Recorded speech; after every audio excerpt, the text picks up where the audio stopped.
Bonjour, j'espère que vous allez bien. Dans une précédente vidéo, je vous ai parlé de la prolongation du titre de séjour qui expire entre le 16 mars et le 15 juin 2020, ainsi que les démarches à faire auprès des préfectures pour le renouvellement des titres de séjour. Suite à cette vidéo, vous avez été nombreux à me poser des questions, surtout concernant les étrangers qui se trouvaient lors du confinement hors de France et qui n'ont pas pu rejoindre leur domicile en France.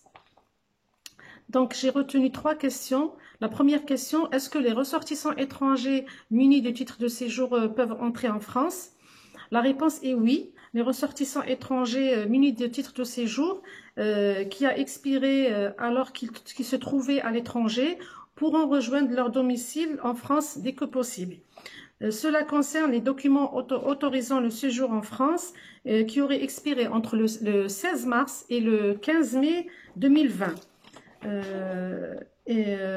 qui se sont prolongés de 6 mois. Ça peut concerner un titre de séjour de 1 an, une carte de résident ou un visa long séjour. Pour ceux dont le titre a été perdu ou volé, pourront solliciter un visa de retour auprès du poste diplomatique ou consulaire compétent. La deuxième question que j'ai retenue, c'est les ressortissants étrangers titulaires d'un titre de séjour qui a expiré pendant le confinement, peuvent-ils entrer en France avec leur conjoint français? La réponse est aussi oui. Les Français peuvent, avec leurs conjoints et enfants d'une autre nationalité, munis d'un titre de séjour ou d'un visa long séjour, d'entrer sur le territoire national. La notion de conjoint de Français s'étend aussi aux partenaires pacsés et aux concubins. La troisième question, que doivent faire les ressortissants étrangers ayant obtenu un visa pour voyager en France mais ne l'ayant pas utilisé en raison du confinement?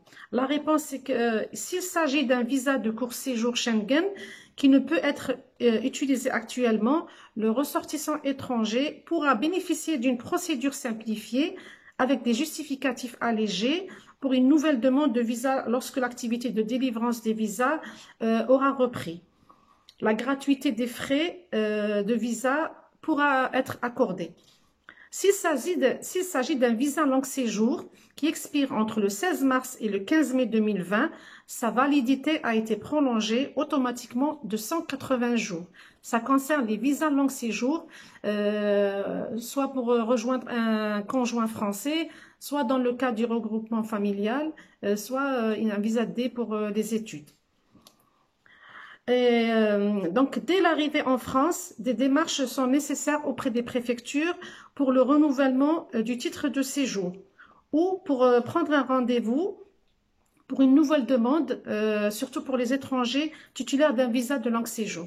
Enfin, si vous avez besoin d'autres informations, n'hésitez pas à nous contacter sur le site de Nelson Mandela.